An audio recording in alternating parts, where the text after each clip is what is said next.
case briefs, and so much more. LSData's got what you're looking for. In a digital age where events unfold instantaneously, the facilitation of communication has extended beyond its intended borders, sometimes leading to unintended consequences. One such case, the Gonzalez v. Google Inc., brought these complexities to the fore, leading to a watershed moment in the intersection of technology and law. In a legal battle brought forward by plaintiffs under the Anti-Terrorism Act, ATA, Google was accused of providing support to the Islamic State of Iraq and Syria, ISIS, by permitting the group to use its video-sharing platform, YouTube, to disseminate terrorist content. More specifically, the plaintiffs contended that Google was an information content provider, as it placed targeted advertisements alongside ISIS-related content and spearheaded user data-driven content recommendations. The central question revolved around whether Google had crossed a line from being a neutral platform to a contributor, by indirectly profiting from these activities through ad revenue sharing schemes. The matter was brought before the United States District Court for the Northern District of California in 2018.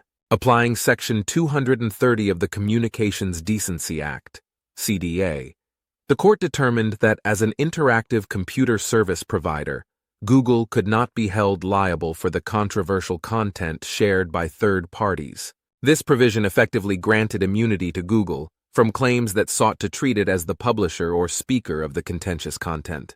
However, this court decision was not an all-out victory for Google. It left the door ajar for the plaintiffs to revise their revenue-sharing contentions, suggesting that the legal aspects surrounding this particular issue were not as clear-cut. Faced with this decision, the plaintiffs were naturally at odds, believing that the Justice Against Sponsors of Terrorism Act, JASTA Act, superseded Google's immunity. These disagreements opened the avenue for further legal recourse, and the court allowed the plaintiffs to make modifications to their revenue-sharing claims in line with Rule 11, yet within a fixed 14-day period from the order.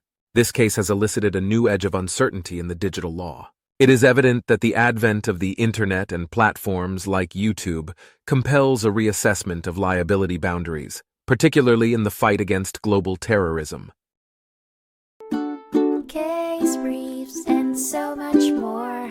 LSData's got what you're looking for. Visit lsd.law, elevate your mind.